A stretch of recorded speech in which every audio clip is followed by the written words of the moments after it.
Madam ಮೊಟ್ಟೆ ತಿಂದ್ರೆ cancer ಬರುತ್ತೆ ಅನ್ನೋದು ಸೋಷಿಯಲ್ ಮೀಡಿಯಾದಲ್ಲಿ ಓಡಾಡ್ತಾ ಇದೆ ಸುದ್ದಿ ಎಲ್ಲ ಏನ್ ಮೇಡಮ್ ಅದು ಮೊಟ್ಟೆ ತಿಂದ್ರೆ ಕ್ಯಾನ್ಸರ್ ಬರುತ್ತಾ? ಖಂಡಿತ ಇಲ್ಲ.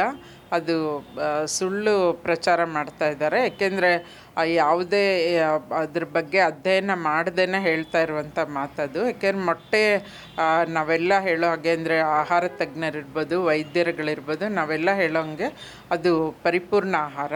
ಮತ್ತು ಅದರಲ್ಲಿ ಪೌಷ್ಟಿಕಾಂಶ ಸಾಕಷ್ಟಿರುತ್ತೆ. ಏಕೆಂದರೆ ನಮಗಿವತ್ತು ಗ್ರಾಮೀಣ ಮಕ್ಕಳು ಮತ್ತು ನಗರದಲ್ಲೂ ಕೆಲವು ಮಕ್ಕಳು ಮನೆಯಲ್ಲಿ ಸರಿಯಾಗಿ ಪೌಷ್ಟಿಕ ಆಹಾರ ಸಿಗದೆ ಅವರಲ್ಲಿ ರಕ್ತಹೀನತೆ ಇರ್ಬೋದು, ವಿಟಮಿನ್ ಎ ಕೊರತೆ ಇರ್ಬೋದು, ಆಮೇಲೆ ಕ್ಯಾಲ್ಶಿಯಂ ಕೊರತೆ ಇರ್ಬೋದು, ಹಲವಾರು ತೊಂದರೆಗಳಿಂದ ಬಳಲ್ತಾ ಇರ್ತಾರೆ. ಅವ್ರ ಬೆಳವಣಿಗೆನೇ ಕಡಿಮೆ ಆಗಿರುತ್ತೆ. ಅದಕ್ಕೆ ಸರ್ಕಾರ ಯೋಚನೆ ಮಾಡಿ ಮೊಟ್ಟೆಯನ್ನು ಆರಂಭಿಸ್ತು ಸರ್ಕಾರಿ ಶಾಲೆಗಳಲ್ಲಿ ಕೊಡೋದನ್ನು. ಸೊ ಇದು ನಮಗೆ ಅಧ್ಯಯನಗಳ ವರದಿ ಅಂದರೆ ಬೇರೆ ಬೇರೆ ಸ್ಟೇಟಲ್ಲಿ ಎಲ್ಲೆಲ್ಲಿ ಮೊಟ್ಟೆಗಳನ್ನು ಕೊಟ್ಟು ಅವ್ರನ್ನ 6 ತಿಂಗಳು 1 ವರ್ಷದ ನಂತರ ಮಕ್ಕಳ ಆರೋಗ್ಯ ತಪಾಸಣೆ ಮತ್ತು ರಕ್ತ ಪರೀಕ್ಷೆ ಇವೆಲ್ಲ ಮಾಡಿದಾಗ ಅವರಲ್ಲಿ ಎಲ್ಲ ಕೊರತೆಗಳು ಸರಿ ಹೋಗಿರೋದನ್ನು ನಾವು ಕಂಡಿದ್ದೇವೆ.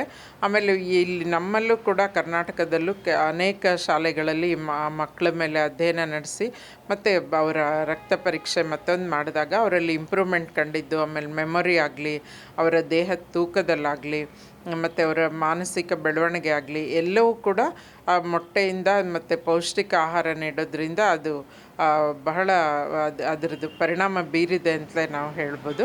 ಹಾಗಾಗಿ ಖಂಡಿತ ಮೊಟ್ಟೆ ತಿಂದರೆ ಯಾವುದೇ ಕ್ಯಾನ್ಸರ್ ಕಾರಕ ಖಂಡಿತ ಅಲ್ಲ ಮೊಟ್ಟೆ. ಏಕೆಂದ್ರೆ ನಾವು ಆಯುರ್ವೇದದಲ್ಲಿ ಮೊಟ್ಟೆ ಆ ಸಿಪ್ಪೆ ಇರುತ್ತಲ್ಲ ಮೇಲ್ಗಡೆದು, ಅದನ್ನ ಎಷ್ಟೋ ಬಿಸಾಕ್ತೀವಿ, ಅದನ್ನ ವೇಸ್ಟ್ ಮಾಡ್ತೀವಿ. ಅದನ್ನು ಸುಟ್ಟು ಅದರ ಭಸ್ಮವನ್ನು ಕುಕ್ಕುಟಾಂಡ ಭಸ್ಮ ಅಂತಲೇ ನಾವು ಕರಿತೀವಿ. ಅದನ್ನು ಕ್ಯಾಲ್ಶಿಯಂ ಕೊರತೆ ಇರುವವರಿಗೆ ಅದನ್ನು ಜೇನುತುಪ್ಪದಲ್ಲಿ ತೊಗೊಳಕ್ಕೆ ಹೇಳ್ತೀವಿ ನಾವು ಆಯುರ್ವೇದದಲ್ಲಿ. ಹಾಗಿರುವಾಗ ಇಡೀ ಮೊಟ್ಟೆ ಅಂದರೆ ಆ ಸಿಪ್ಪೆ ಮೇಲಿನ ಶೆಲ್ ಏನಿರುತ್ತೆ ಅದ್ರ ಸಮೇತ ಒಳಗಡೆ ಬಿಳಿ ಅಂಶ ಇರ್ಬೋದು, ಹಳದಿ ಅಂಶ ಇರ್ಬೋದು, ಎಲ್ಲವೂ ಕೂಡ ಪ್ರೋಟೀನ್ ಅಧಿಕವಾಗಿರುತ್ತೆ ಮತ್ತು ಕೊಬ್ಬಿನ ಅಂಶ ಸ್ವಲ್ಪ ಇರುತ್ತೆ ಆ ಹಳದಿ ಭಾಗದಲ್ಲಿ. ಸೊ ಎಲ್ಲವೂ ಮಕ್ಕಳಿಗೆ ಬೇಕಾದಂಥ ಪೌಷ್ಟಿಕಾಂಶಗಳು.